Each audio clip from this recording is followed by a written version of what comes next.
do a roll call vote, I would like to make a motion to excuse our secretary, Ms. Violet Taylor. Can I get a second for that motion? Second. All those in favor for the excuse of Ms. Violet Taylor? Aye. Thank you.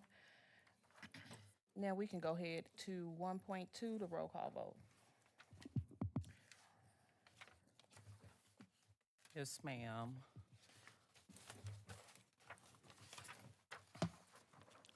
All right, we are taking our attendance. We'll start with Director Humphrey, Present. Director Pearson. Present. We're excusing our secretary, Sister Taylor. Please keep her in your thoughts and prayers.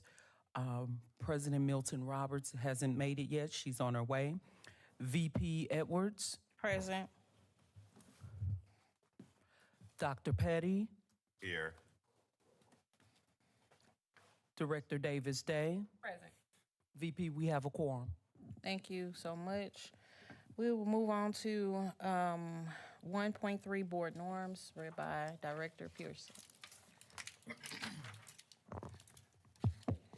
Good evening. Good evening. Good evening. We use facts and data to inform our decisions in accordance with the interests of the overall district as a whole and not any particular segment thereof. We will support the delegation of authority of the superintendent in the day-to-day district operations and act in accordance with the 6 governing documents. We support the board decisions. We come to the board meetings informed and prepared. We honor our elected roles by being in attendance. We will honor all voices by encouraging individual input and listening to others. Thank you, Director Pearson, for that. Our next, we'll go to 2.1, adoption of the agenda. But before we do that, I would like to make a motion to amend the agenda, removing 3.2 and 3.3. So move. Second. Thank you. It's been moved in second. All those in favor? Can we roll call vote, please? Roll call vote, please. Yes, ma'am.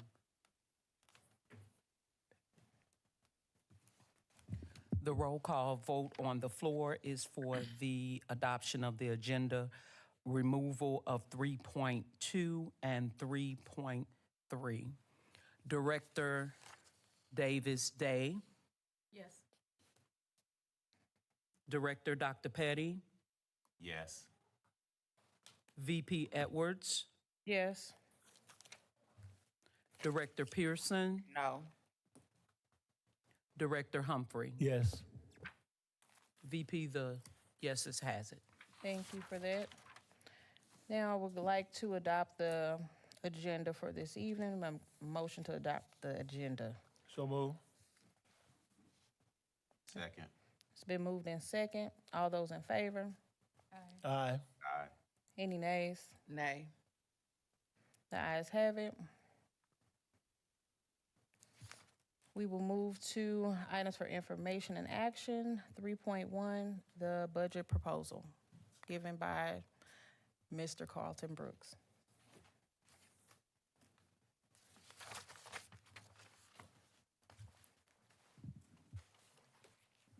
Good evening, Joint Executive Governing Board and Dr. Triplett and Normandy community. I see Mr. Word is out in the audience. I'm sure that others will be joining us shortly. Wanted to begin this important time in budget presentation by first of all thanking you, the board, for all of your hard work and your sacrifice, your patience, and your dedication to our district, our wonderful district. Appreciate your patience also in getting the materials. I had the opportunity, of course, to get around to all of your homes yesterday to drop off a packet. Again, this process is a very important one and really sets the guidelines financially for the district moving forward with the immediate year in front of us beginning July 1. And so again, we thank you for this special time.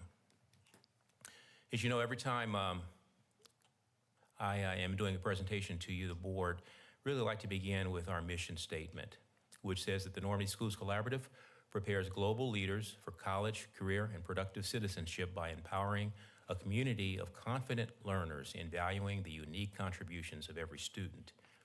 Additionally, I like to look at the values that we talk about, and we espouse these very important values that are essential in our instruction, and they include excellence, dignity, collaboration, tenacity, and care.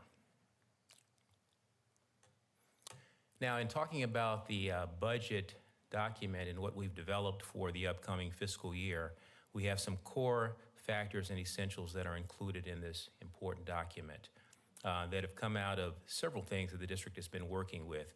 Dr. Triplett and his team, including myself and Ms. Gilliard, we've been working strategically on several things, and those important items we're really striving and have striven to incorporate all of those important factors into this budget process. Amongst those include core factors such as essential assumptions, and we'll talk about that briefly. That was also communicated in the May 29th budget workshop materials that we provided a few weeks back. We also have incorporated strategic plan commitments, and we'll address those and talk about those again as well. And then thirdly, other major district objectives and priorities are included. Moving on to the essential assumptions that are incorporated into the budget, they include these 6 important factors in addition to others. 1, steady, stable growth in overall assessed valuation. So that was incorporated into the budget. And of course, we'll see, and our assessed valuation has grown by 56% over the last 7 years, from $270 million to roughly $422 million. This, by the way, is a reassessment year. All of the odd years, by the way, 2025, 2023 being the last reassessment year, we're going to see a jump in our assessed valuation, which is going to add money, new money, and growth to our overall assessed valuation. Secondly, enrollment, approximately 3,000 students. That's roughly about 3,217 students, with overall average daily attendance at about 85%. One of the great things that we've been seeing happen in the district over the last couple of years, year and a half or so, is we've seen a growth in our kids, students in the seats. That has really grown from, say, under or a little over 60% to under, up to 85% under Dr. Triplett's administration. In order for our students to learn, they've got to be present in their seats, and that's a major thing that we see happening. But we've built that into the budget. Let me also mention this. We talk about ADA, or average daily attendance.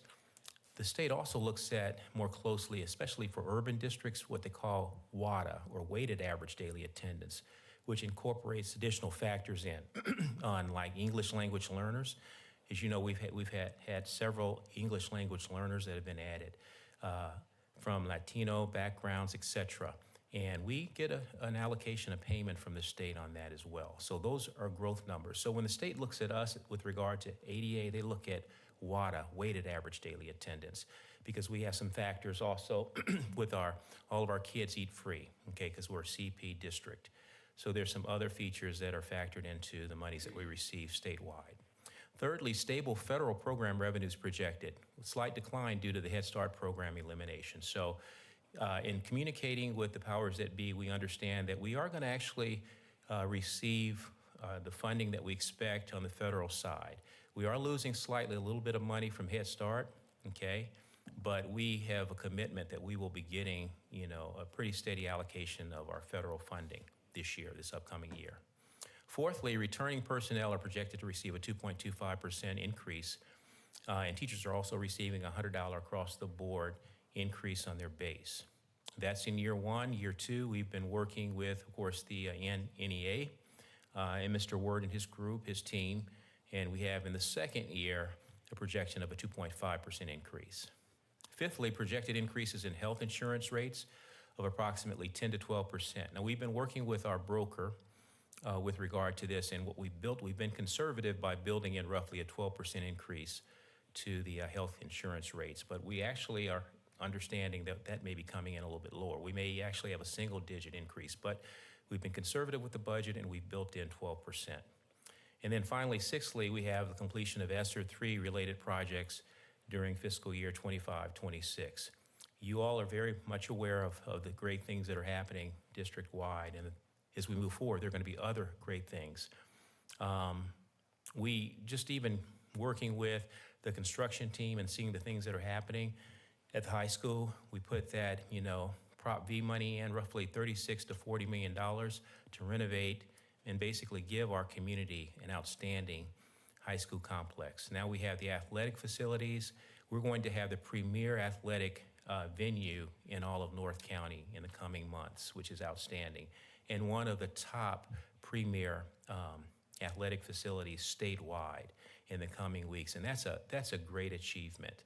We have that underway. We have, of course, projects with the transportation depot at the Bell Ridge Operations Center underway. That's going to be outstanding, as well as we receive the 15 electric buses later this year. So those are assumptions that are included in the budget. Moving on, some of the strategic plan commitment initiatives, and this is developed through our strategic planning process for the 2025 through 2027 academic years. And the things that we've incorporated in the budget, as far as allocations, include services to provide services to support early childhood education. We know that in our district, we have a premier early childhood education program, and we want to ensure that that continues to progress and to succeed. Secondly, we have high quality and diverse teachers and leaders as a second major commitment in our strategic plan. We want to, again, retain and acquire highly qualified personnel. Thirdly, we want to see college and career readiness. We want all of our graduates to be college and career ready. Fourthly, we want to allocate more resources for student success. This is academically, extracurricular activities, or various ways that we're trying to address this so that our students really can succeed across the board. Fifthly, governance and accountability. You, the board, of course, manage and govern the district, and so we want to, and we're allocating, we want to ensure that there's strong commitment there. Case in point, we have built into the budget this year, we've taken the board budget up to about $525,000, up over $495,000 last year, or for this current fiscal year, and up over, really the average 5-year board budget that we've looked at is $410,000. So we've taken that to $525,000 with this budget, and we've heard you. The administration has heard your convictions about perhaps attending, getting more professional development, the CUBE conferences, and other types of things like that as well. And then finally, sixthly, we've included key components for engaging environments. Of course, that's what we've got going on with the redevelopments and the renovations that are taking place throughout the district. We're largely at the high school complex and transportation center at this time. And then strategic priorities are addressed as well. Engaging environments, there's some overlap here. College ready, teaching and learning, of course, top talent, impactful partnerships, and 21st century learning organization. Those are all key strategic priorities that we are incorporating into this budget product. Board Policy DB requires an annual budget planning and adoption process, and says specifically that budget planning and preparation is a continuing process that must involve individuals who have knowledge of the educational needs of the community and who can provide accurate data about the financial potential of the district. Members of the board, citizens, students, and professionals, and support staff members should be involved in the planning process, which culminates in the preparation of the budget document. The superintendent will establish procedures to seek input on budgetary needs from the appropriate people, which he does. Looking at the revenue projections, of course, you had received much of this information in the May 29th budget workshop document, where we looked at the last 5 years.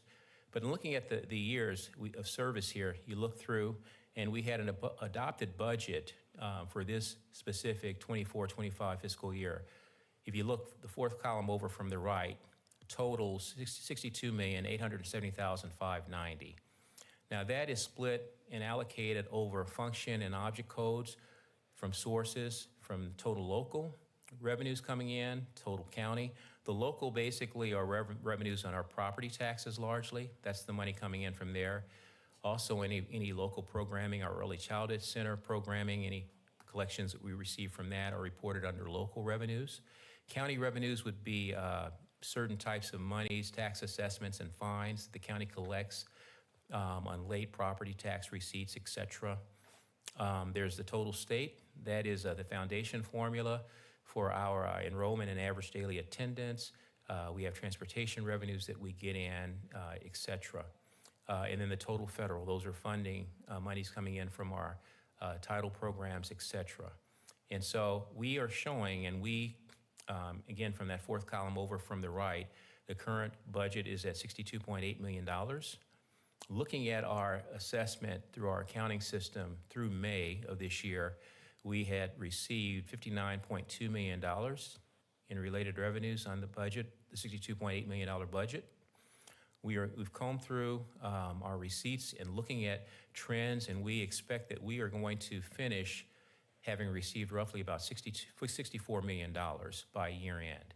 We've got we've got some year-end monies coming in, and so we'll finish actually a little bit better than budget on the revenue side at about $64 million. We've gone through and we've had an extensive process of looking at how we're going to project for the upcoming fiscal year. And so we're coming in with a budget projection of about $63.284 million is what we're recommending. Now we're losing, if you know the ESSER funding, we're losing that, but we are actually making up monies through other avenues. Our local tax revenues are expected to increase because our assessed valuation has grown. Just in the last 2 years, our assessed valuation has grown about 26 to 27% and is projected in this reassessment year to grow another 5 to 10%. We expect to see a windfall of revenue coming in locally on tax assessments, property tax assessments as a result. And so we have other factors that we feel are going to largely offset the loss of revenues that we'll be losing from the ESSER funds.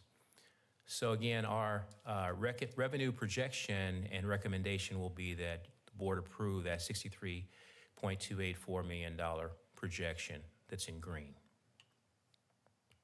On the expenditure side, we have, if you look fourth column over, the budget, we had a budget for this current year of $67.593 million. And that's broken across the core functional lines. This is what the state looks at. This is how it categorizes our various categories. Looks at total instruction in our various buildings, both at the elementary, including the early ed programming, elementary, middle school, and high school levels, the total instructional cost there to hire teachers, counselors, librarians, et cetera, to educate and instruct our children successfully. We've got that cost. The second classification are the support services for the staff that basically support teachers as they instruct our students. And then finally, the third major category that the state looks at is the total non-instructional support. Those are other ancillary services that are needed to instruct and educate our children successfully. Again, looking at our current budget, we're at $67.593 million. Looking at our actual May expenditures with 1 month remaining in the year, we came in at roughly $61.9 million. You see that at the bottom line, column third from the right. And looking at how we project in ending the year and finishing up, we are projecting that we're going to have expenditures that are going to round out at about $66,839,000. Let me mention something. You all know this as educators and as board members, but in every year in June, we basically pay out our teachers over the summer, so that's a big payout. That's why you see roughly almost like a $5 million add in the month of June, because we're paying out teachers for the summer, and we're wrapping up the year. In addition to that, we've actually paid off a couple of bills that are made up in this number as well. So we expect that we will end the year at about $66.8 million in expenditures, which actually falls under the budget of $67.5 million. And so in looking at that and looking at our estimate, looking at all of the key categories all across the board, we are projecting a budget that we're asking and we're presenting to you, the board, this evening, of roughly $67,921,537 is what we see as a viable and a solid budget that we expect will be coming in for the upcoming fiscal year. Next, we'll look at the fund reserves. The district has maintained a strong financial position with regard to its savings, its fund reserves. You can see across the board the district has been solid. Now, I will say this, while we are slightly bringing in more expenditures than we are bringing in terms of revenue, because of our savings, our accumulated savings, our operating revenues and fund reserves, which sit in what we call our operating and our teachers' funds, are going to still be strong. We're going to be at 37.03%, which is very solid. As you all know, we've talked about this several times. The state requires a 3% minimum operating fund balance reserve, and we're at like 12 times that with our projections. So the budget incorporates a solid, viable, accurate, we believe, assessment based on trends and analysis, looking at the last 5-year look back, looking at current trends, looking at expectations. And so while we have our challenges, and we do, we are in a solid position financially at this point in moving forward. Our assessed valuation, I had mentioned that earlier, has grown from 2017, $270 million. We've added over $151 million of assessed valuation by 2024 with last year's last assessed valuation, where the assessed valuation for all of our residential, commercial, and personal property and agricultural property has grown to $422.4 million. And again, as I had mentioned, since this is a reassessment year, most likely that total is going to jump probably to something like $435 million. So we're going to add an additional 2 to 3% most likely, or more of assessed valuation. All of that gives us additional revenue locally, basically, to operate on. Other considerations that we wanted to briefly talk about, and we've talked a little bit with you, the board, about these important things, but the other considerations would include the prospective no tax increase bond campaign and levy transfer. Dr. Triplett and I and others of us have been working with our bond underwriter, Stifel, and we have a great opportunity on the table that we can take advantage of as early as next April. With that, we can basically, because we've built up our reserves, both in our debt service levy, we have the capacity to basically go out for a $35 to $40 million bond issue. Actually, it could be even more. But we are looking at really a unique and a very, how should I put this? Just as a strategic, a great opportunity where we can transfer roughly 40 cents. Our debt service levy sits at $1.80 per $100 of assessed valuation. We don't really even need all of that money. So we can transfer, and we're looking at perhaps transferring as much as 40 or 50 cents of that over to the operating side. And I'll walk through this, and others will with us as well as we consider this. But what that'll do is that'll create and open up roughly $3 million of additional annual new money that we will have available. So no tax increase. So this means that the community will not be taxed anymore. The overall tax levy rate will stay the same for the combined operating and debt service levies. Will stay the same, not a penny more, okay? And yet we'll be able to slide a portion over. We'll be able to address the capital needs and the maintenance needs in all of our remaining buildings. Of course, we're working through a master plan currently for that, and we're going to prioritize those needs. But this is an amazing opportunity for us. And at the same time, we can slide over roughly 40 or 50 cents over to the operating side to provide new money that can fund salary increases, other instructional needs that we identify, you, the board, and the superintendent and our team moving forward. So we're kind of in a little bit of a golden era. We've got some good things that are going on in front of us.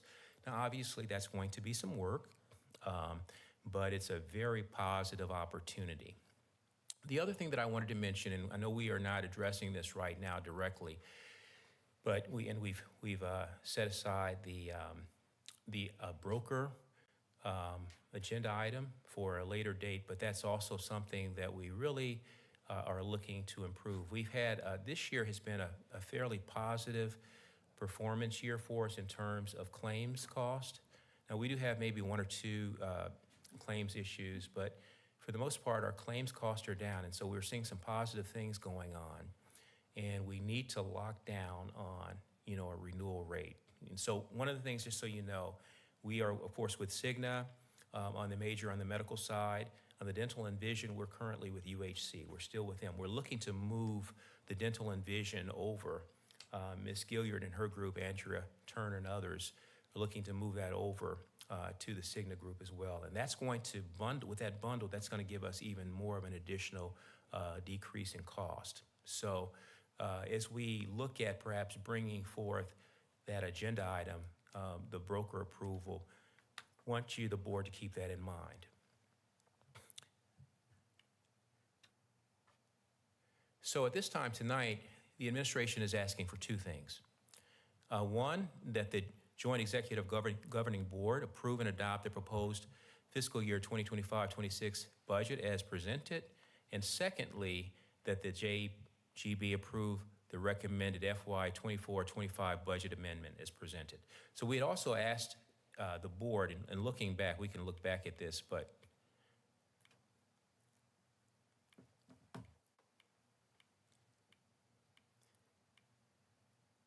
here we had, in the orange, we are moving. One of the things that the auditors ask that we do each year is they ask that we, approve or increase our, thank you, that we increase our budget with regard to the expenditures, our expenditures budget, to ensure that we are not overspending our expenditures budget, okay? So here's the revenue budget. They're really concerned about the expenditures budget. So the board approved again for this current year a $67,593,594 budget. Actually, we should be fine, but in some of our lines, we project that we're going to, spend a little bit more, like the total support services. So we are trying to get you, the board, to approve the amendment. We want to actually amend our overall budget downward, but one of the lines is actually higher than we had originally budgeted. With the total support services line. Okay, so we have a recommendation that the second recommendation is that you, the board, approve the suggested amendment for the current year. And that way, that helps us avoid any audit finding around that we might have overspent a fund or a major budget classification. I know that's kind of accounting ease, and in my world, that's kind of this is something that makes us happy, but maybe boring to you, but it's an important thing in the accounting and auditing world. And so at this time, the administration is ready to field any associated questions you might have. Thank you, Mr. Brooks, for that presentation. We will now take questions. We'll go ahead and start with Director William Humphrey. Do you have any questions for Mr. Brooks? First, let us acknowledge our board president that just walked into the board meeting. Hello, President.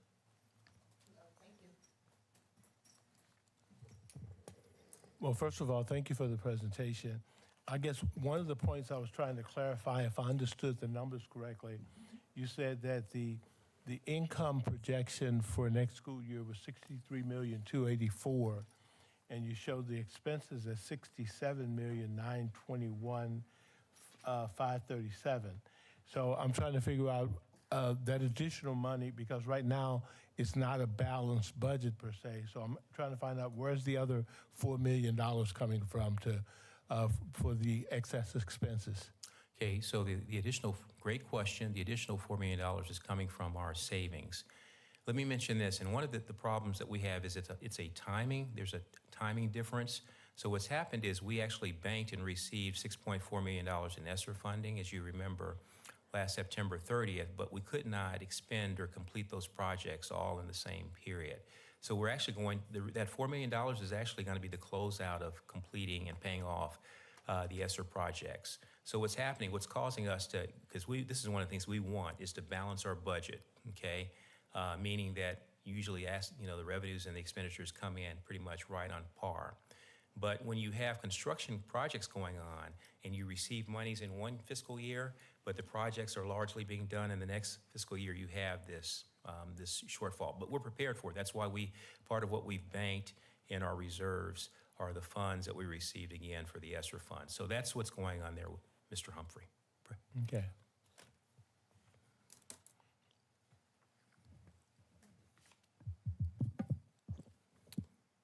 I guess I'll go next. My question is, who is currently, I know we're not talking insurance tonight, but who is currently the dental broker? So currently, that's UHC, United Healthcare, Okay, but we again do plan to move that over to Cigna. okay. And then my next question is, was Mr. Gaines available for this meeting tonight? He was. In fact, he and Rick Gary and also Justin Mulhauser, our Cigna broker, they were all prepared. In fact, Ms. Gilliard and I met with them on Friday for a couple of hours just to kind of work through various things and to discuss the plan and to plan for today's meeting. In fact, and of course, you saw the materials that were put in board docs to basically walk through their proposal and recommendation. So And what were those other two gentlemen' names? their names are Rick Gary. Rick is the actuary. And then Justin, I think it's Mulhauser. Yeah. Thank And we you. can get you, if you need a spelling or something on that. That's fine, thank you. You're welcome.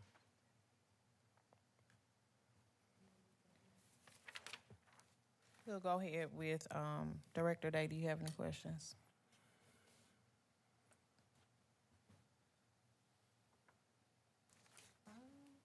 I do.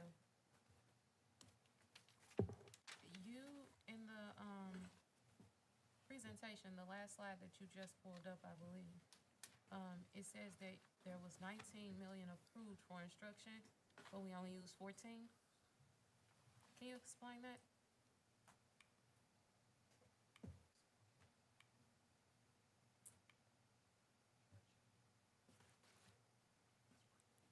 So you're saying, Not that one. It was the one before that one, I believe.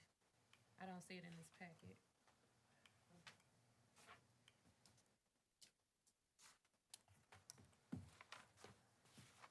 The pages in this packet aren't numbered. okay, Back, go to number 10 slide. See if that- Nope. Okay. nope.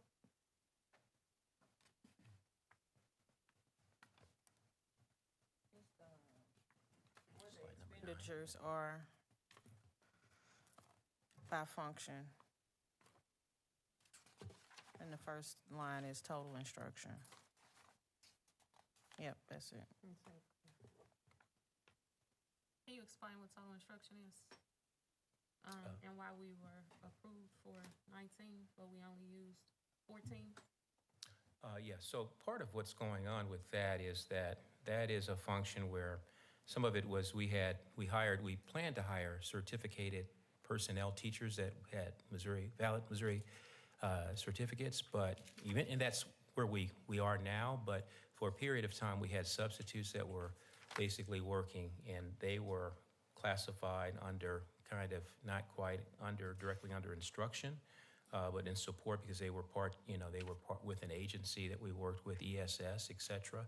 So it's actually basically a shift.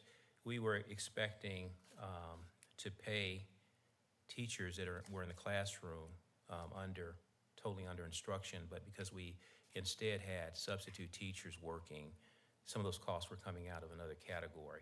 So what you have is like the support services, those dollars were under the second category. So usually, Director Davis, we have what we call FTE, which is full-time equivalent, and usually your projections cover all of your full-time equivalent people. So let's say if we have 461 number, so that total salary encompasses that number, but if we hire 385, that means we have that cap because we don't have that number of certified teachers. So what we do is we offset some of that with substitute teachers, but they don't get paid like certified teachers. So some of that money is left over due to that fact. So you saved 5 million, almost 5 million for non-certified staff, for areas that certified staff was working in? That's one aspect. I'm not sure of the other aspects, and Mr. Brooks can speak to the other aspects. Sure. Then the other thing with that, and in a sense, Doc was kind of alluding to this, but when we budget, we try to budget actually a little bit high, being a little bit conservative. So we are, like with our staffing, for instance, we provided you with the staffing budget where we had, in total, we had like 466.5 is the staffing budget, but we really only have addressed or we're hiring, we've got currently employed 450, the actual. So we have some of this is an overage. So in the budget that's approved, we come in higher because we don't want to overspend the budget. That's why we're having to actually amend the current year budget, because in a couple of the classifications or in a classification we've overspent, and that becomes an audit issue. And so we try to budget a little bit higher than what we kind of anticipate or expect, or we try to come in, and so that's part of the dynamic that's going on as well. We budgeted a little bit higher. And then the other thing I want to mention is that really budgeting, this process is not an exact science. It's not a perfect science. It's kind of you budget based on trends, based on historical factors. We've got like 5-year historical factors that we are using. We know current information on what's going on with the state, what's going on federally, but it's not always an exact science where we can totally get everything to the penny or to the dollar right. And that's why some of you may sometimes see some numbers that are a little bit higher or lower.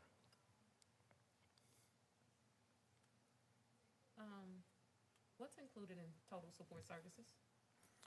Total support services, that would be some of the services in, say, the ancillary, these are departments like HR, the business office, technology. They're not directly instructional departments. So if you looked at the way that this works, instruction, all of those codes are under function codes like 11111, 4 ones, which are elementary, 1131, middle school, 1151, which are high school, 1193, which would be alternative ed, 1191, summer school. That's all instruction related. What's in support services, those are like the 2000 series. Those would be things like professional development, 2214, okay, or improvement of instruction, 2114, those types of things. These are things that are not directly where you have students and teachers interacting, or teachers in classrooms with students, but these are actually supporting departments and activities that support the teachers in the teaching and the learning experience. And then the non-instructional side would be, say, if you have like the transportation, the buses, and some of these types of things, or costs that we pay for debt service, the interest and the principal payments that we make. Those are costs that we incur as well that are really non-instructional in form. So we didn't use our projected amount for instruction, but we went over for support services and non-instructional supports, right? I guess you could say it that way, yes. Okay.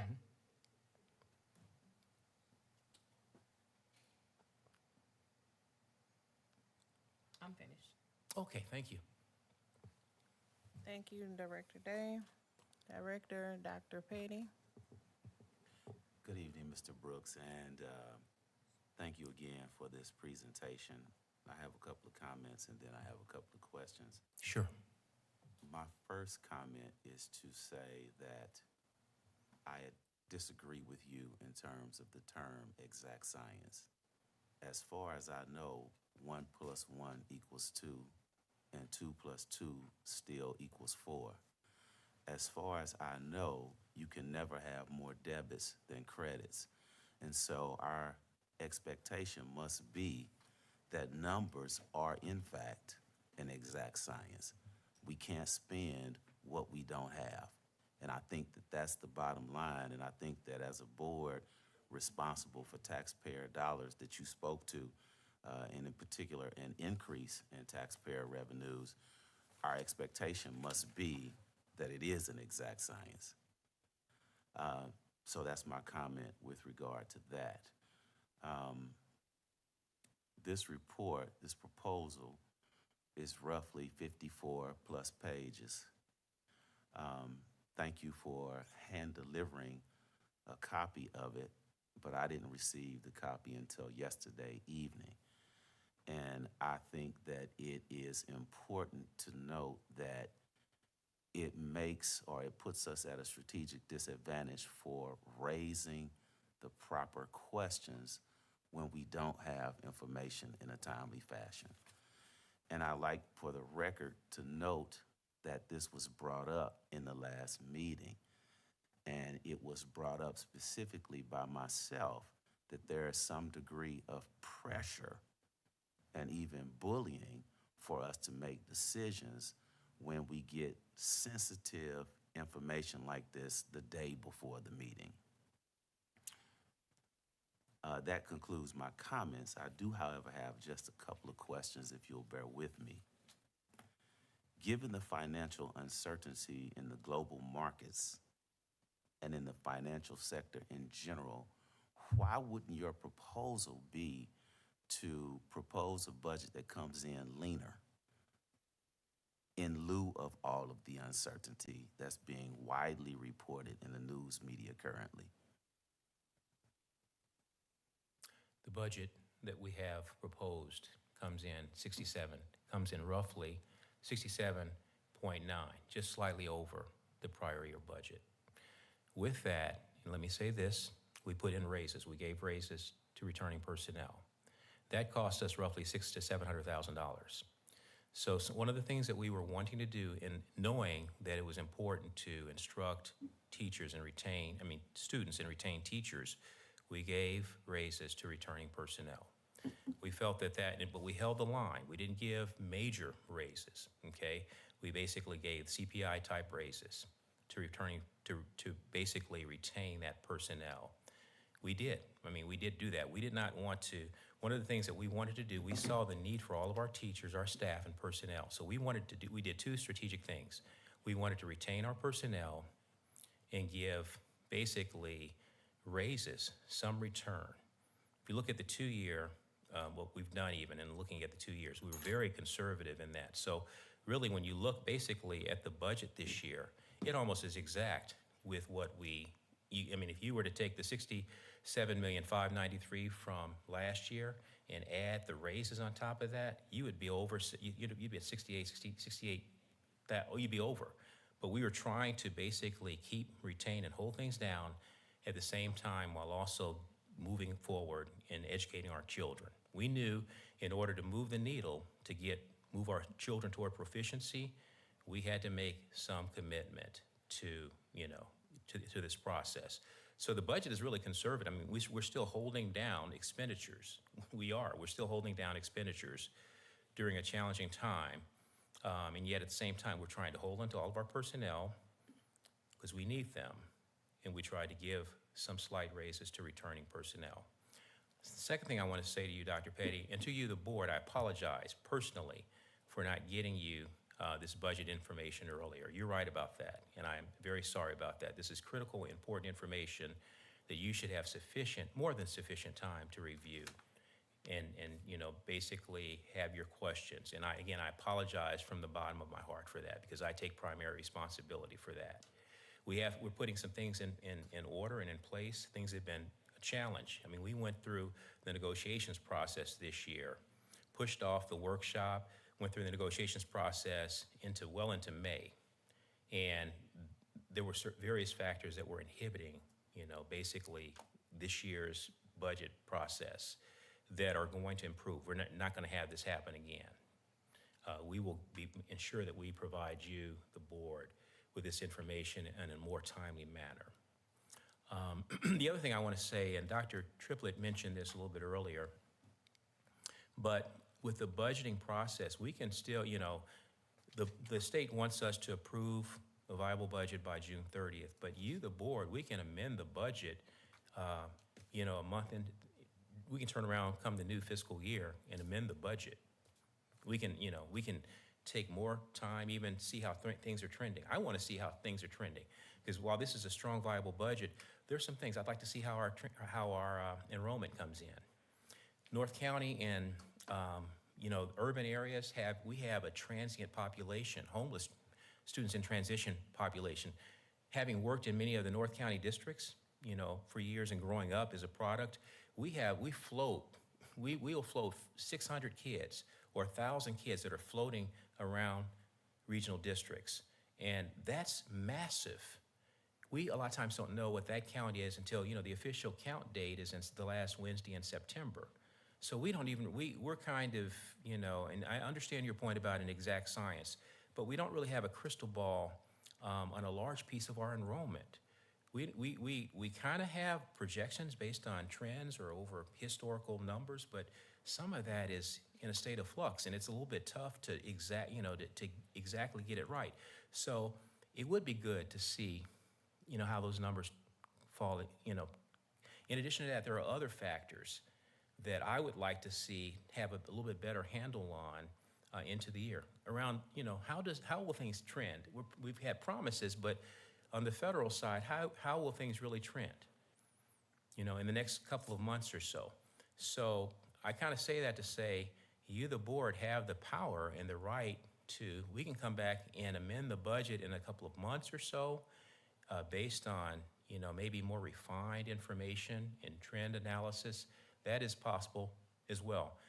But what we have presented tonight is a viable, solid budget that we can work with out the gate.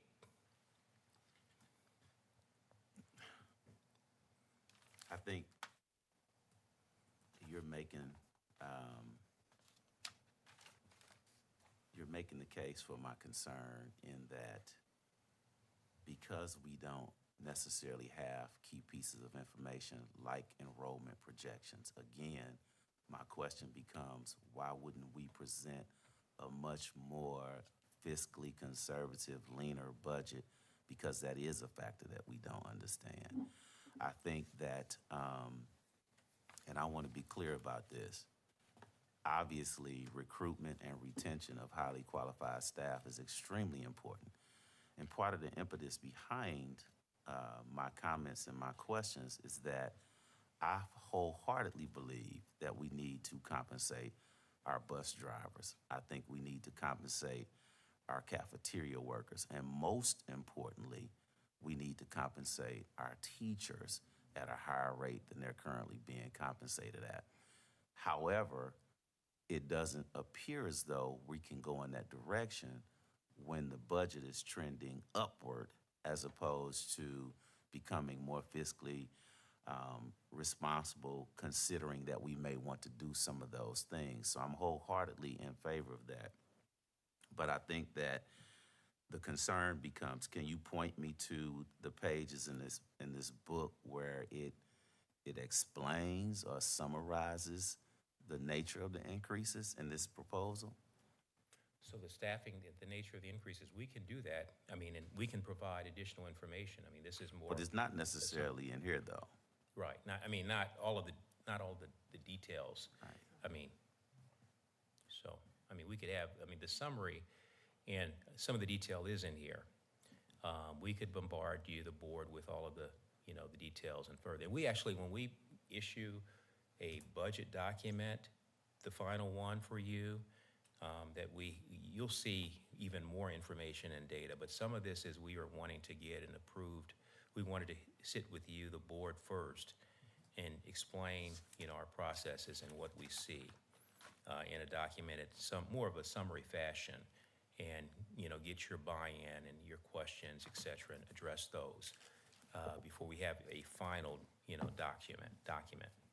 But just to conclude my comments, in every category, there's an increase. Yeah. You have, and pretty much in all of the categories, you have staffing. There is some increase. You're going to have some increase because just of even roughly our staffing, our compensation cost, but make up really with any budget over 70% of the budget. Right. And so in every category, there's an increase without a summation or explanation for the increase. And there is no accounting for the financial uncertainty in the global markets in the financial sector currently and for the foreseeable future. That's what's being projected. I would beg to differ. I would. In my 40-plus years being in finance and accounting and being on both ends as well, I would beg to differ. I believe even if you look at the trends with our fund reserves, the savings, the fact of the matter is there are going to be some years where you're going to be, over or under. There are going to always be some uncertainties. We're coming out of COVID. the last 5 years, But we've. this is a one-year budget. Right, mm-hmm. So we're talking about the immediate future. Yes. And so immediately, there is an uncertainty and there's a concern, and I just believe we should be coming in leaner and not increasing the categories. Thank you, I yield. Sure. Thank you, Director Dr. Petty. I will go ahead with my questions now. You mentioned a little bit about the budget process. Can you kind of explain to us a high level of what your budget process is here at Normandy? Sure. So our budgeting process here is basically we look at, we do a trend analysis over the last several years, looking at all of the major categories. We sit as a team. We try to capture with the superintendent and other budget administrators. We try to capture what are the needs, what's going on, what are the needs moving forward. A big piece of that is we work with the staffing. We know that roughly makes up about 70+% of our overall budget. So we really we work to get that right. We work to try to get the staffing. Okay, in our buildings, we'll do projections working again with Dr. Triplett and others. We'll look at the enrollment. We'll look at trends, birth data, and analysis on the overall projected enrollment in our buildings. And then we look at, okay, what does it take to basically instruct? How many teachers, staff do we need, personnel do we need to address and to educate in these buildings? We do the same thing with a number of, with counselors as they apply, social workers, even librarians and others, maintenance and facilities. All of those are factored in. We look at that. And we actually look specifically at each of those buildings. We go through a process that's pretty extensive with Dr. Triplett and all of the budget administrators to look at the needs of all of the buildings. How many teacher specialists are we putting into buildings? Are we splitting them between buildings, So we go through this extensive process to really get the staffing piece correct, because we know that that's the big ticket item in our budget. Then we look at other key things. We look at our construction.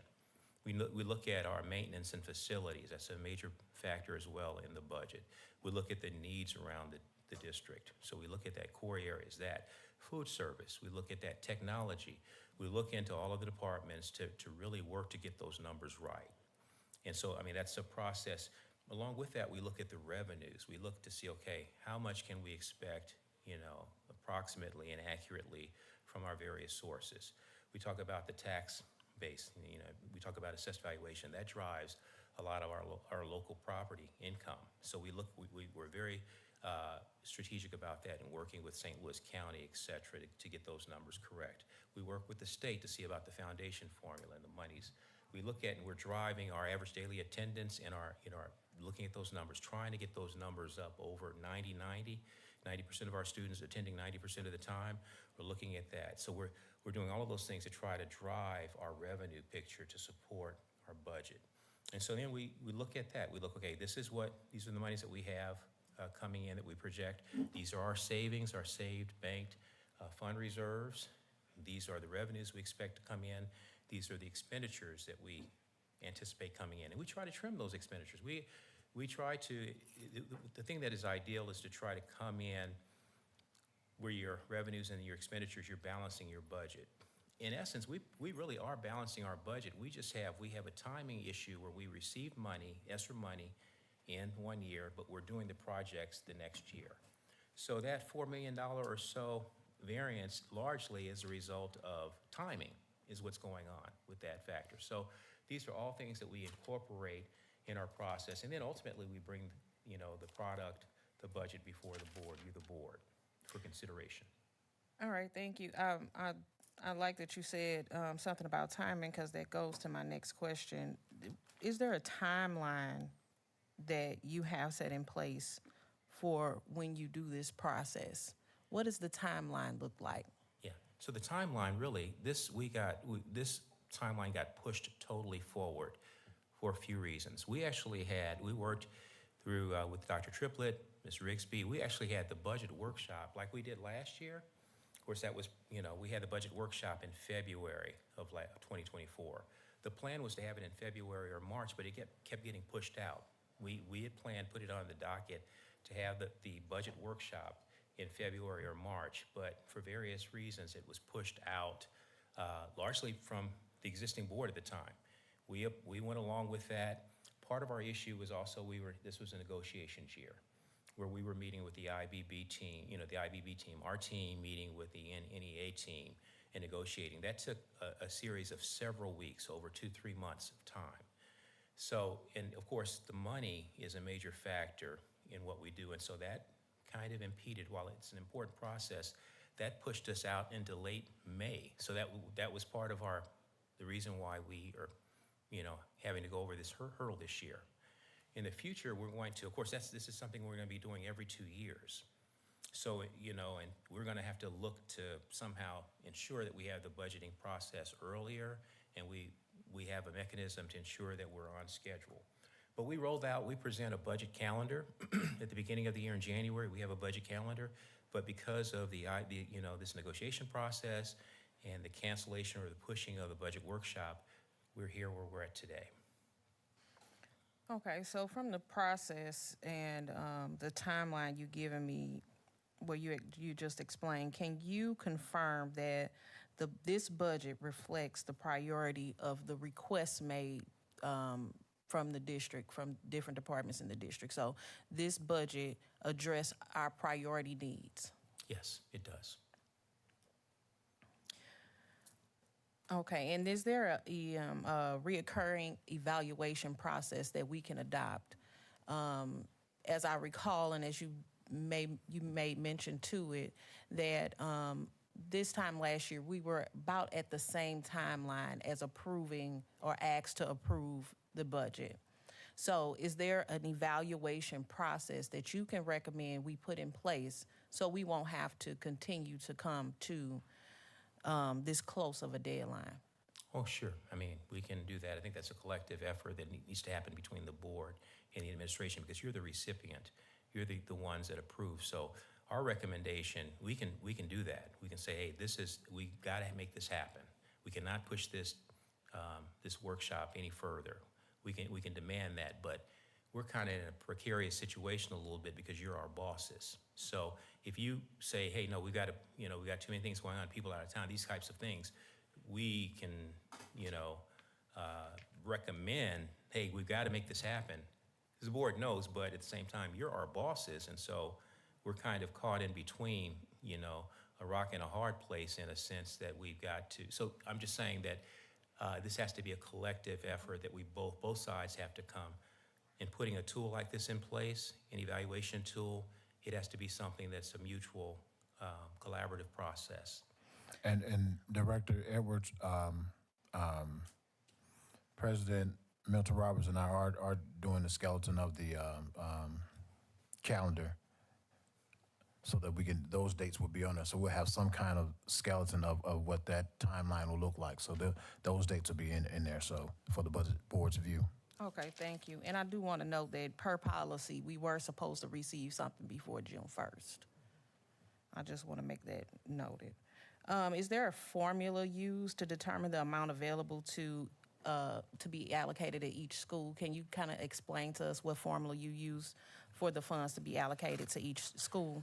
We really look at, again, that's built around the number of teachers or staffing in the buildings, and that's built on the enrollment. So the enrollment and the staffing drive any formulas that we might apply. Any formulas that we do apply, that'll be around supplies. So we may say give each teacher in that building, say $200 of a supply budget to basically house their various classrooms so that they have the necessities. But a lot of that's driven by the enrollment first, and then the teacher load or personnel that we put in the buildings. And I guess my last question or comment is that, being that you did speak to the nature that we have a transient district, and we, the board, has the opportunity to come back and make any amendments, at what time do you believe is the best time for us to come back and make an amendment to that based upon the district being as transient? What is the timeline you think that we should come back and have an amendment before today? Yeah, that's an excellent question, Vice President Edwards. I would recommend that we amend the budget in January, mid-year.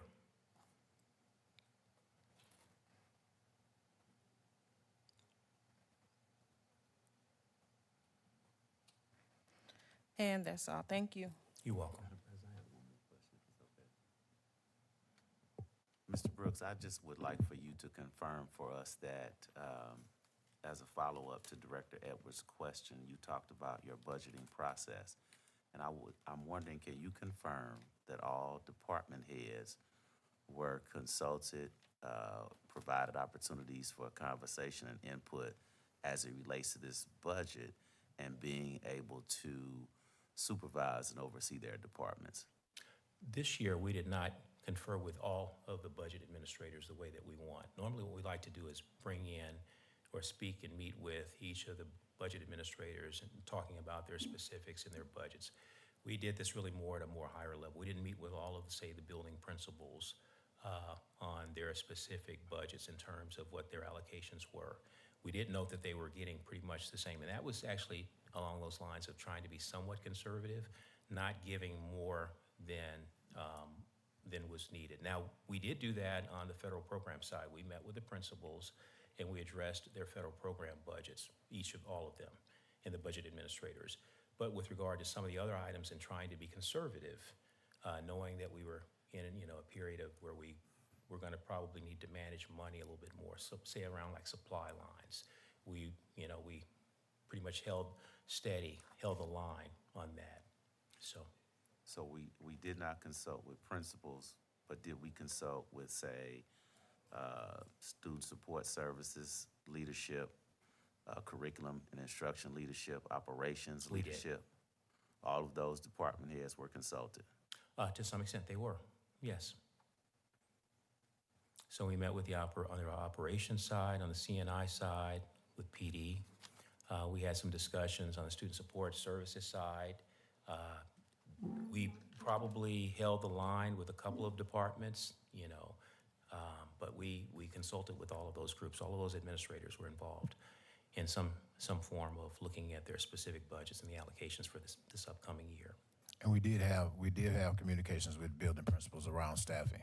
Yeah, we did do that with all of them. Thank you. Hello, how are you? Yes, I'm fine. Good. I've got a couple of questions as well. Just kind of along the same line that of questioning that was just going on.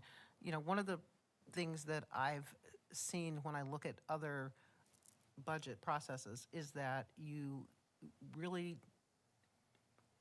it's really important to get the input from the stakeholders.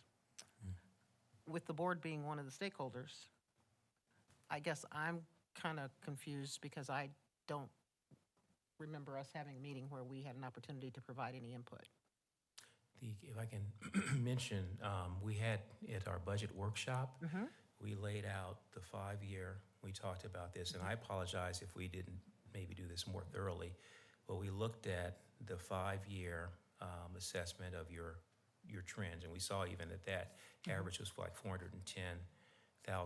So we talked about that. We looked at the specific even lines. Let me be clear. I'm not speaking about just the board's budget.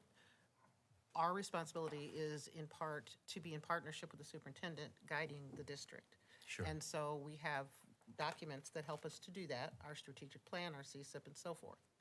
The budget is a reflection of what we show as being the most important things that we want to do within our district. That's a conversation Sure. that we didn't have, okay?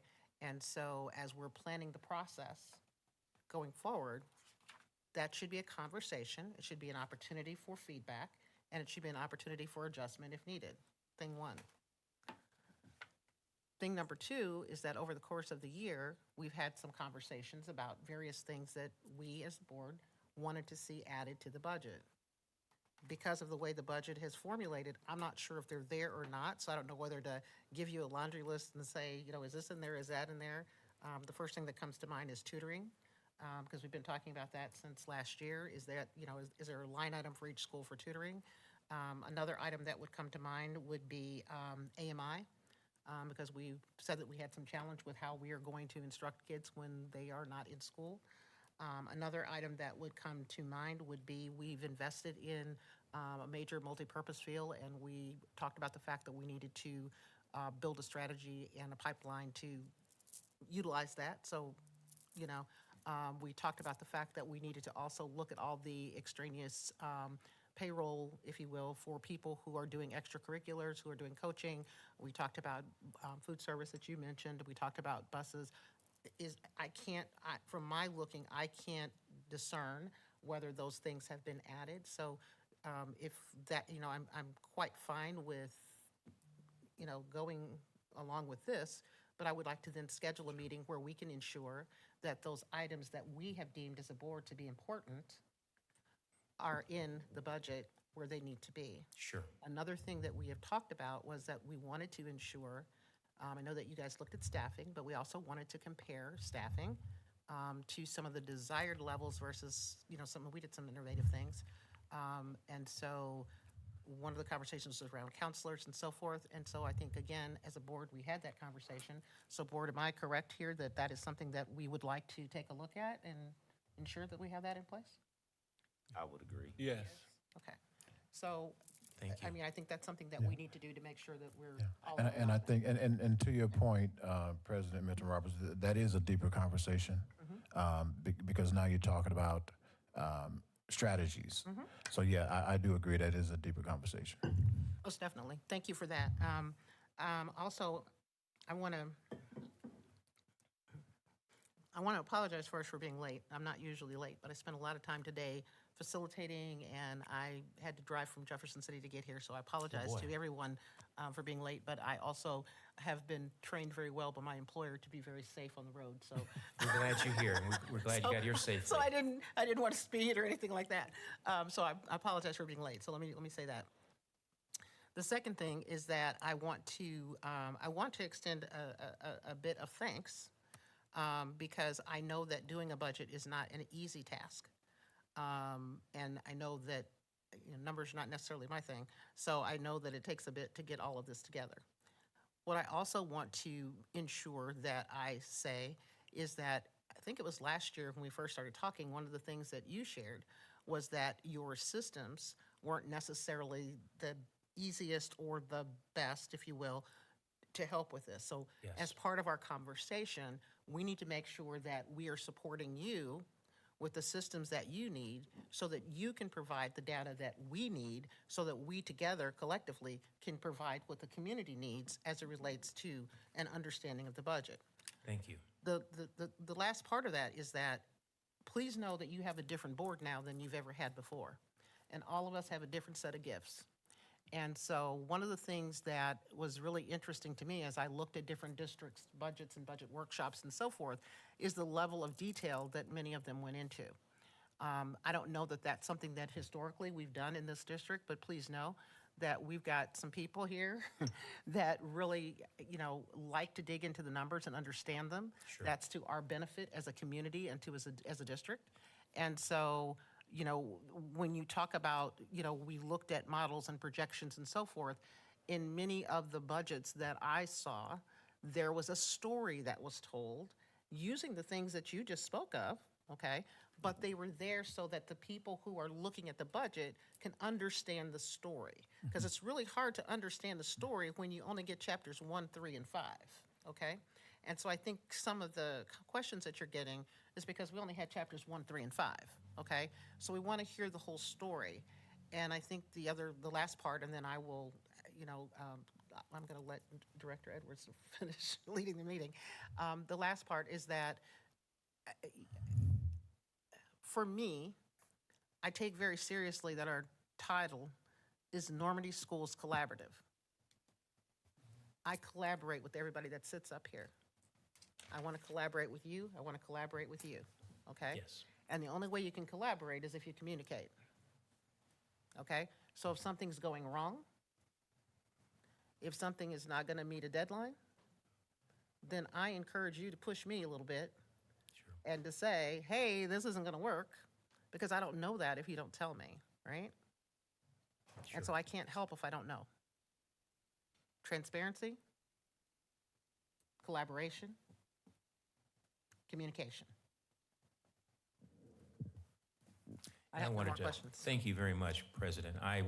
You missed this too in getting here, but I apologize because I take personal responsibility. for us not having. And so I would appreciate you and, our team.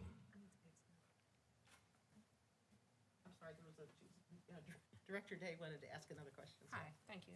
Yes. I have another question.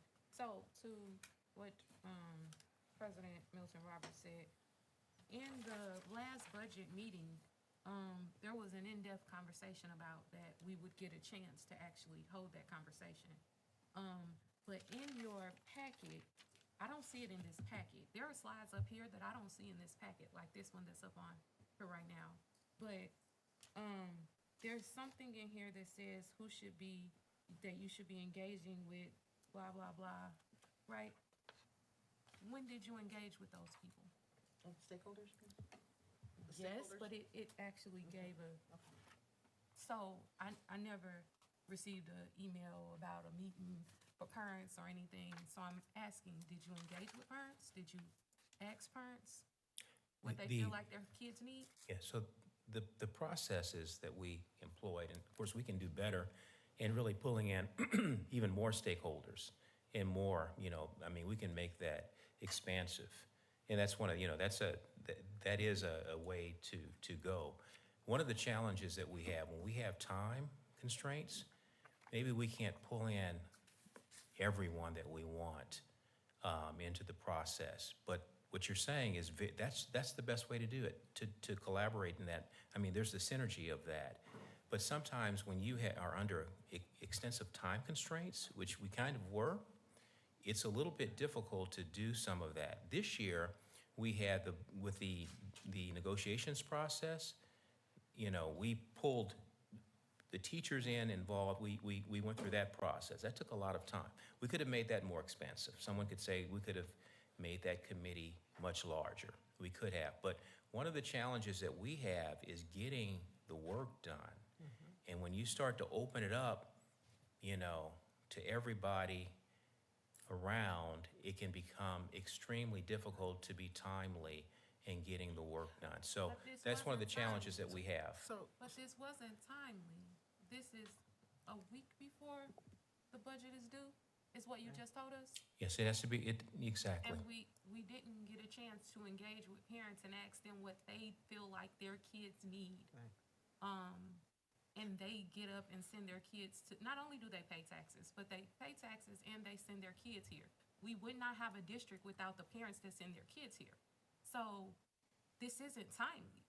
So it sounds like we have an opportunity, okay? So I always like to look at things. I think that whenever something doesn't work well, it's an opportunity to make it work better, okay? Sure. So what I keep hearing is that we had two processes that kind of crunched on top of each Sure. other, okay? So what I would love to do with you and with the superintendent is to look at our financial processes. So we have, the levies and all those things, and get those on the calendar, which you probably already have. We do. But we don't know what those things are, okay, time-wise, okay? And then we can build in the processes, that go along with that. Sure. With the IBB process, because that's an ongoing process, what that sounds like is that process should have started earlier, not later, so that it would not impact your budget process, okay? But we didn't know that because we didn't look at it and layer those two calendars on top of each other. So it sounds like there's an opportunity, for growth and learning, okay? As opposed to, it is what it is right now, unfortunately, okay?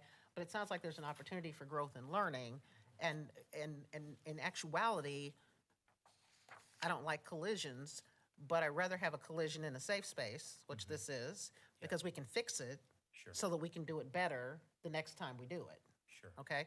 So yes, it's not perfect, but, it's a collision in a safe space. And so we can now figure out how to fix it and make it better. That's how I'm That's gonna look great at it. advice, and I appreciate that too, Prez.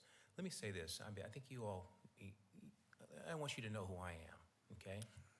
Because you need to know that. I'm the guy that will jump 1,000 feet high. I'll be in on weekends, taking stuff home, working with my team. I respect. And one of the things that I've seen work, I'm the guy, I see the good in people. I do. I see the good in people. I see the good in you all. I'm not one to be often, right off the bat, critical. When you talk with me, you're going to hear 90% positive. Maybe you might hear 10% negative. But you're going to hear positive things. I know you all are committed.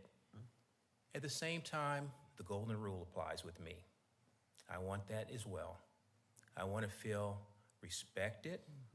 I want people to see the good, because there's a lot of good in what we're doing and what I'm doing. And I'm going to be honest with you. We are a team.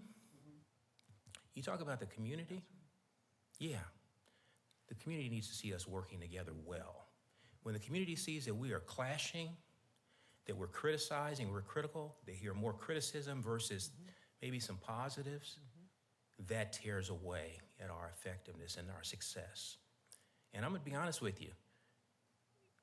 Seeing, I'll jump, you tell me to jump 50 feet high, I'll jump 60, okay? You want me to go through a brick wall? I'll go through 2 brick walls for you. But I tell you what motivates me and inspires me is when I see positive and I hear positive feedback. It really is, because I'm not here away from my family doing these types of things just to be doing something. I've been in the game for a long time, okay? And I'm here to serve this district, our children and you all, my superintendent, my coworkers and team. I'm here on the positive, okay? When I went around, guess what? And I dropped off those packets at your houses. Yeah, it was but I personally went by each of your homes to drop off a packet because I respect and honor you, okay? And so I just want you to know how I am. So if you feel like I need to get beat up, if that's, that kind of thing, you feel like we got to beat our people up to shape them, get them into shape, I'm gonna be honest with you. I'm a different guy. I'm not the one in that way, okay?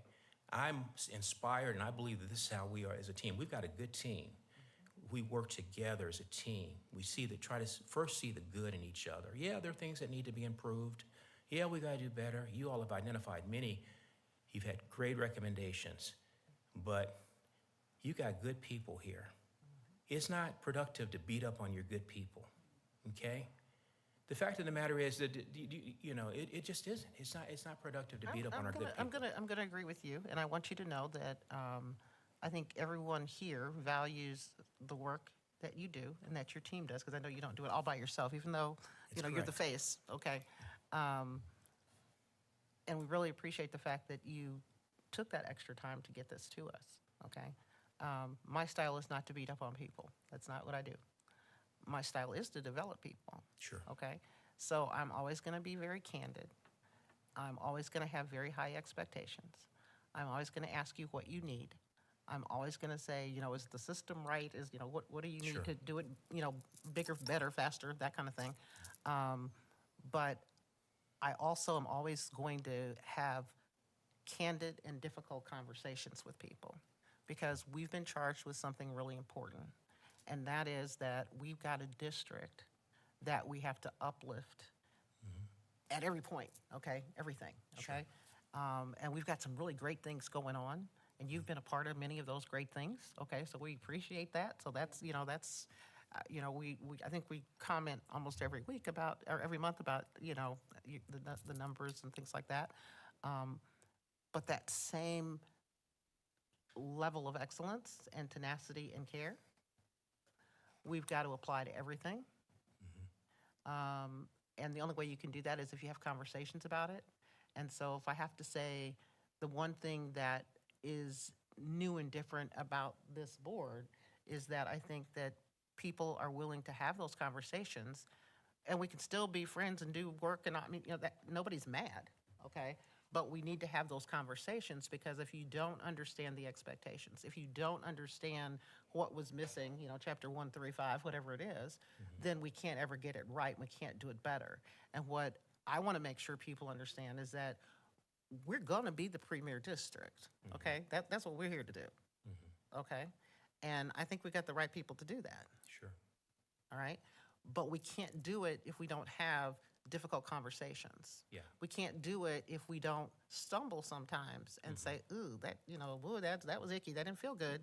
Sure. and then figure out how to do it better. So we're gonna keep doing that, and we've I done that. appreciate that, And and you and we I, have. but we can, We we can do. tussle, but we Yeah. still can go and, have some popcorn, okay? And I That's all right. appreciate you, Doc. I appreciate you, President, because you are. I see that with you, and I appreciate that. I'm just saying Okay. that we need to assume positive intent with each other. Always. And I can't say Always. that I'm not saying, with you, Yeah. but that's something that goes a long way. I mean, all of the correction and constructive insights, all of those things are so important, but they work better when deposits have been made first.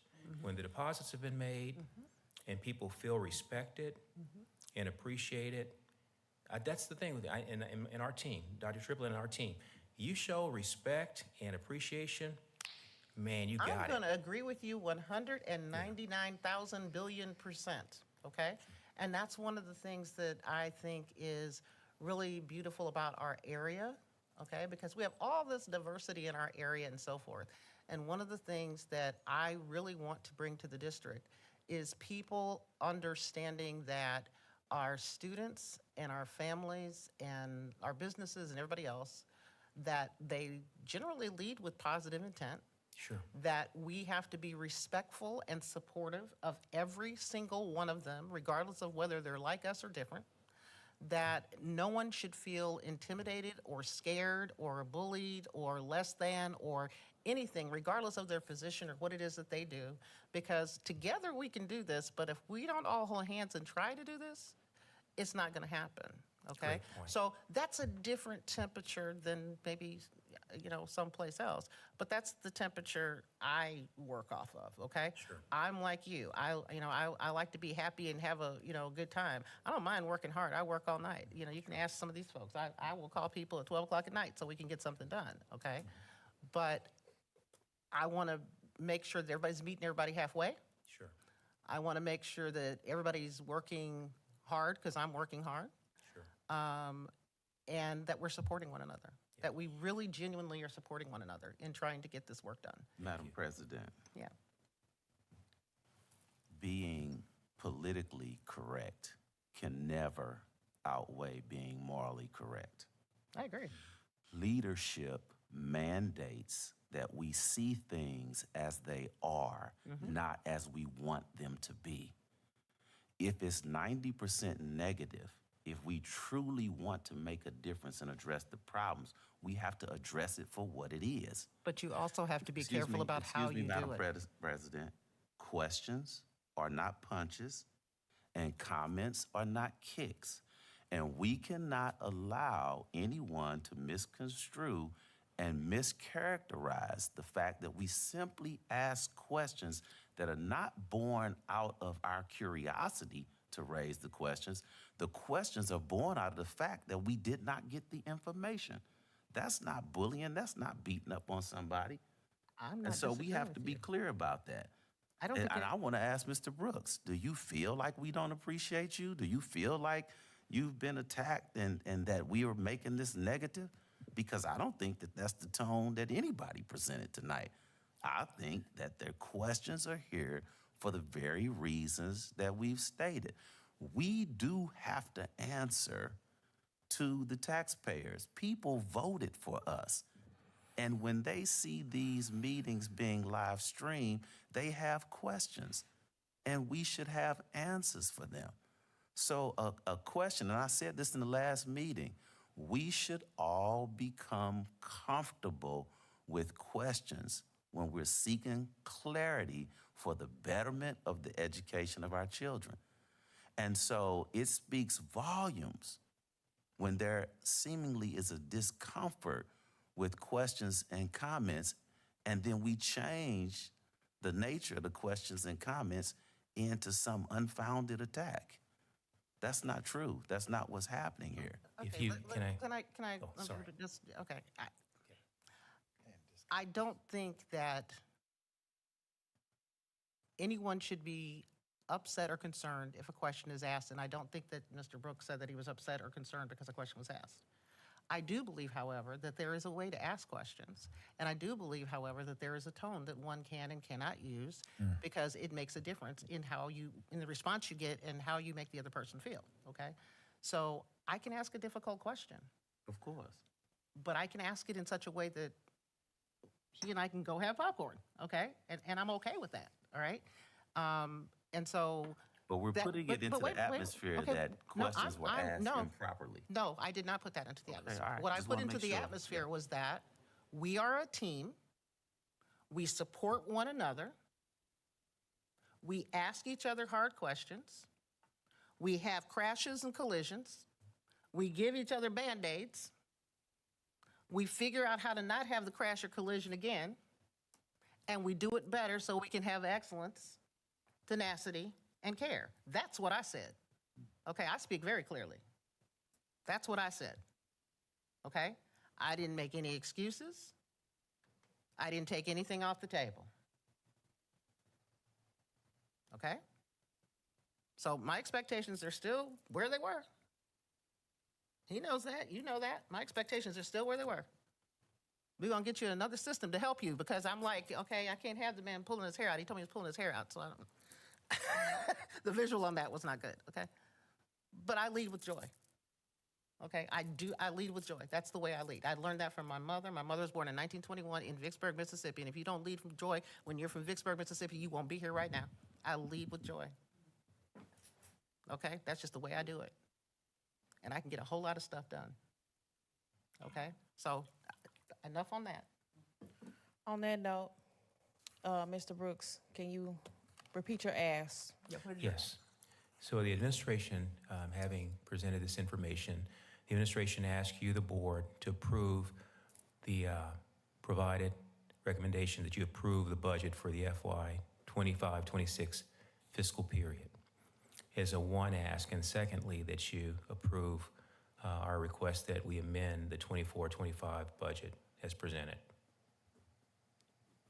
Should that be two separate questions? Should we do it as two separate questions? Well, we could actually do it as one, it's all one document, so. Yeah. Yeah, that is okay. Okay, so there's a motion on the floor to approve the FY 25-26 proposed budget and the amendment to the FY 24-25 school year budget. So we'll, It's been moved, and we second. Second. It's been moved in second. Can we do a roll call vote, please?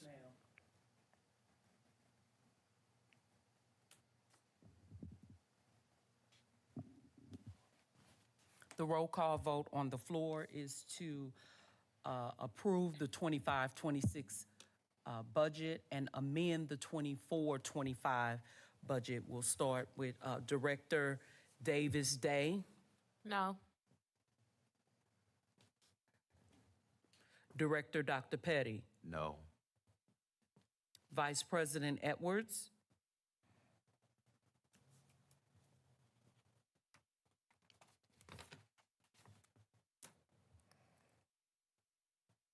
Before I make my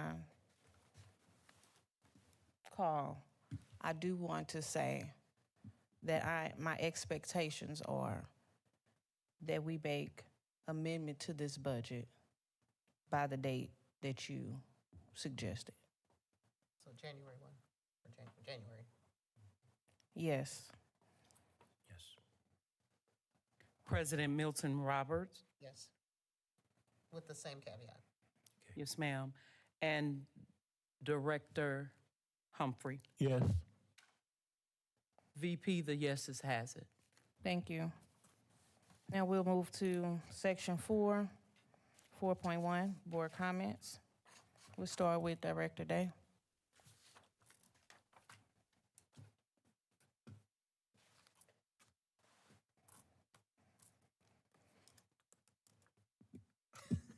Good evening. Good evening. Kill me. So I usually don't take the opportunity to do comments. I will tonight. So I do apologize if my comments came off. I'm not really sure how they came off. But I have children in this district. Apologize. This is literally my children's education. This is not just, I get to go home and do whatever I'm gonna do, and I can just put this in the back of my head. This is life that I live every day. What does and does not happen for them in this district, I have to fix, I have to make up for. So if the accountability looked like an attack, I do apologize. I'm very passionate about this seat. That's good. I'm very serious about this seat. I'm very serious about what happens to these children, not just my children, because either one of them could have been my children. We keep having the same conversations over and over again. In the budget meeting, we had some conversations, and I thought that we were coming together, and it never happened. So I'm pretty lost at how we ended up here, and there's a lot not explained in here. But as I said, we keep having this same conversation over and over again. Our community deserves accountability from this district and from this board. Our community deserves transparency from this district and from this board. You just explained a tax increase. They need to understand, or it needs to be a return on their investment. And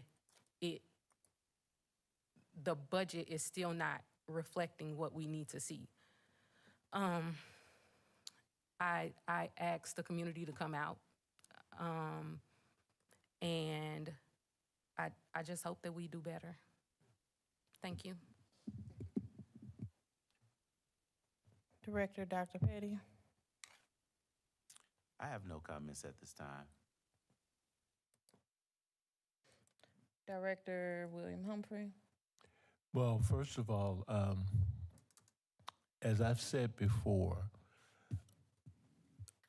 from my viewpoint, a budget is nothing more than a numerical representation of the vision of the district. And so as we move forward to January for the amendment, we need to be very clear on how we're communicating our organizational vision around improving student outcomes. Because we've been languishing way too long. I know everybody's working hard, but we've got to figure out a way, because there's someone in the continental United States that have figured out our issues. And we need to find out who they are, bring in the necessary resources, and get to the premier district that I know that we can be. I'm not looking at what the district has been in the past. I'm looking at what we're going to create as visionaries for the future. Because we all know that education actually prepares young people for jobs that don't yet exist. And so we have to become more effective at creating those opportunities for our young people. So I'll just stop there.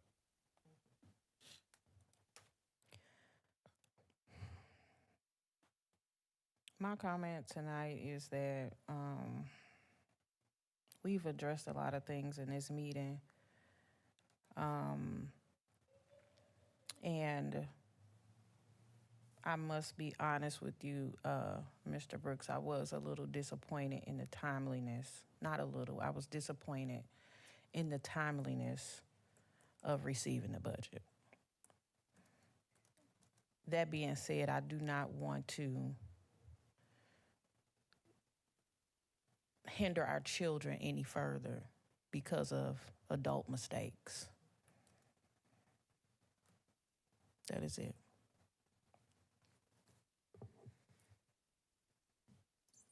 Really have much to add other than, for me, the priority is the children, the end. That really is it. And so everybody's got to get their feet out of a knot. They've got to get their eyes focused. And we've got a really big job to do. Our most precious resource in our district, first and foremost, obviously, is the children. But the second thing is our teachers. We got to take care of our teachers. They've got to feel like they're being taken care of. But our teachers and our principals and our counsel, those are the folks that make this happen. They'll either, they can either help us or they can hinder us, okay? Those are the folks that are called to this calling. we've got to stop having such long gaps. When we find out something's wrong, there's got to be a sense of urgency to fix it. We say we want to amend the budget in January, but if I know there's a problem in August, then I'm going to expect you to fix it in August. I don't need to wait till January. And it's a different mindset. It's not how public schools normally work. But that's how we have to work if we wanted to right this ship, okay? We cannot do things on a calendar that we say, okay, well, next year we'll fix it. We've got to do things, and when we get the mosquito bite, we got to go, and then we got to fix it right then, whatever it is. And we have to do it joyfully. Because it's hard work. And we're in a trench, and we got to get out of the trench. Sure. And that's all of us. So I have nothing else to say. Thank you, Madam President. Now to our superintendent for his comments. No comments from the superintendent? All right, can I see yours real quick? Oh, yeah, move to adjourn. So move. Second. All in Thank favor? you. Oh, I'm sorry. Okay. All in favor to adjourn? Aye. Aye. Aye. Move to executive session. Requires a roll call vote. Yes, ma'am. The vote on the floor is to adjourn and move to the executive session. We'll start with Director Humphrey, Yes. President Milton Roberts, Yes. VP Edwards, Yes. Director Dr. Petty, No. and Director Davis Day. Yes. The yes has it. Thank you. The yes has it. This meeting has been adjourned. Have a good evening. Thank